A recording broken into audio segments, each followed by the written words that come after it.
The story unfolds in a human nation besieged by monsters and humanoid beasts. To fend off the invasion of these creatures, the government began administering a mysterious serum to all students on the day they completed their compulsory education, starting 10 years ago.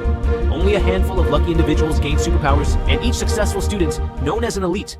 Today was the day of the 10th annual elite recruitment drive, and every graduating student at Lithium Mine Middle School was gathered in the gymnasium, waiting for the elites to arrive with the medicine that would decide their fate. The elites were the idols of the Golden Dragon Nation, superhumans with magical abilities that were born from the divine injection that the students were going to receive today. None of the children of the miners had ever seen one before, unless you counted the mayor, who gave speeches a few times a year, and the excitement of having them right here in their school had been all that the students could talk about for months. So, one could imagine the disappointment they felt when it was not some famous idol, but a group of elites from the military that showed up to perform the injections. But although these weren't the singers or movie stars that they all knew, it was no secret that these military elites were saviors that protected their nation against hostile armies and the ever-present threat of magical beasts. The television in the cafe and the teachers at the school both told them so. While they had never seen an elite in person, they had seen magical beasts, and quite often. There were earth mice hiding all over the mining town, and the farmers nearby had been raising monstrous boars for generations. But until very recently, it was only the power of technology and the holy magic of the church's high priests and priestesses that could keep the wild beasts at bay. However, when the more powerful monsters came, you hid, or you died. That was the way of life for the humans of the Golden Dragon Nation, and indeed, most of the humans of the world. Karl fidgeted in his seat as he waited for the nurse to come and administer the serum shot. Today was the biggest day of a young student's life, the day that they would be administered the Mana Awakening Serum, better known as the Divine Serum, and find out if they would gain the sort of abilities that could change their lives, or if they would be stuck as common workers in a lithium mining town for the rest of their lives. This was also Karl's last day at the government-run school before he either started working full-time, or with any luck, left this decrepit mining town. If he was compatible with the serum, he would be off to the Golden Divine Academy tonight, and ready to train his new skills as a defender of the Golden Dragon Nation. They had already sat through an hour of speeches by the principal, reminding them of their duty to the nation, the glory of the elites, and the importance of this chance that they were given.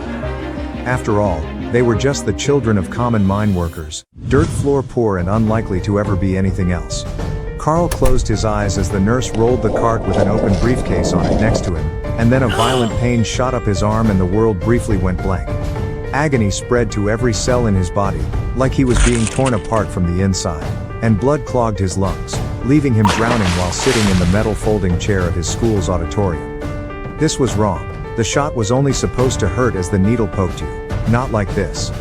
As his consciousness faded, Karl realized that he was likely to be the 1 in 100. The rare fatal reaction to the shot which sorted out the defenders of the nation from the common people. But after a few seconds, his breathing cleared, the pain began to fade and his eyes fluttered open. A few seconds after that, Karl regained consciousness, with pain still coursing through every cell of his body. The nurse's deep crimson eyes, a side effect of her own serum injection, were staring directly back at him, and a slight smile was on her face. "There you are. I thought that we lost you there for a minute. It's a good sign. 0 casualties at this stop always means there is a powerful one in the bunch." The woman moved back, and Karl took in the smartly pressed green military uniform, pencil skirt and heels.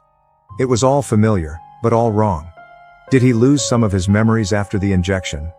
Or was there something wrong with his eyes? On second thought, there was definitely something wrong with his eyes. The world was still a little blurry when he didn't have someone to focus on. He flinched as his head began to pound again and a new wave of pain racked his body, but the military woman with the strange red eyes seemed unconcerned as she stepped to a chubby young girl near him and took a large needle full of a glowing golden liquid out of the briefcase on her cart.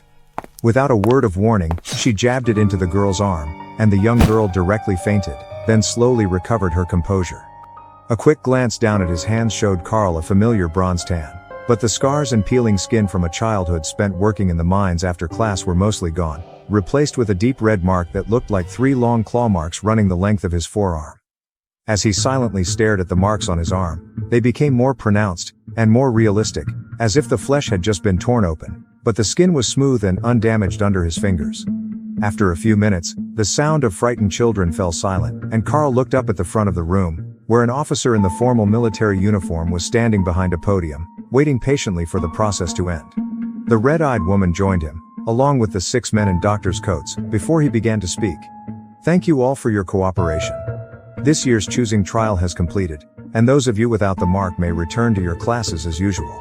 But for the rest of you, congratulations. You have been chosen as the prodigies of the Golden Dragon Nation's new generation. The blessed ones who will lead us to victory over our enemies, with the benefit of supernatural powers bestowed by the divine serum. Soldiers poured into the room, twice as many as there were children, and Karl began to panic. His mind still hadn't quite grasped the fact that he was one of the fortunate ones yet, the children who were compatible with the artificially induced superpowers, the ones who would become mages, mighty warriors who could split a mountain apart, or even legendary healers that could even raise the dead. At first, the children resisted the idea that they would be grabbed and taken away by soldiers, especially the ones that had failed the choosing. The problem was that they actually needed the help to walk after the injections. The situation was only making Karl more confused, but he didn't dare ask what was going on with his body, in case they determined that something had gone wrong with whatever the serum did to the newly awakened elites and disposed of him. Or worse, sent him back to work in the mines. According to the lessons that they had been taught in class, he should be a mighty hero by now, not a below-average-sized teen boy racked with pain and so weak that he couldn't get out of his chair. You look a little disoriented, kid. Just let us carry you, and you'll be right as rain after a few days' sleep. Just don't forget to do the homework before we arrive. One of the soldiers who stepped up beside Karl instructed. That was how he found himself carried into a luxurious train car and placed in a private room complete with its own desk and a call button on the wall that was marked with room service. Unfortunately for his plan to understand why this process was so painful, the moment that his head hit the pillow, Karl was asleep. How long he was out, he had no idea, but when he finally awoke, there was a stack of papers on the desk, along with a small textbook waiting for him to read it. So, You've Awakened Your Powers, was the title of the book, and the cartoonish cover made it clear that it was aimed at children. Not that he was old, he would only be 14 this year, but being the last in his class to hit puberty, his body was much younger looking than average. All he had going for him was a handsome face, and even that had gotten him beaten up a time or two. But now that he had the divine serum on his side, everything would change. Slowly, he opened the textbook to see what was inside. So, you've awakened your powers. Congratulations, and welcome to the upper echelon of society, the elite 5% that have been found compatible with the awakening serum that will soon activate the latent magical powers in your bloodline, passed down from the time of our nation's founding by the immortal Golden Dragon itself. Though you have all learned about it in class, there are a few things that you don't yet know. First, your powers won't fully awaken until you use the first skill related to your specialty. Just follow the guidelines in this text, and you will discover the primary awakening method for your abilities. Once you have finished that most basic task, you can begin the homework assignment. Karl read the first page 3 times before he flipped the page. Next up was a listing of different marks that the awakened classes should have, and most of them seemed self-explanatory. Ice shards, fire, blades, shields, paws, bows, and even an ornate fan were all detailed with page numbers that would lead the students to their awakening methods. But there was nothing that resembled claw marks. So, instead he turned to the homework assignment, hoping for answers. But that was even more useless. It was all about the students' abilities.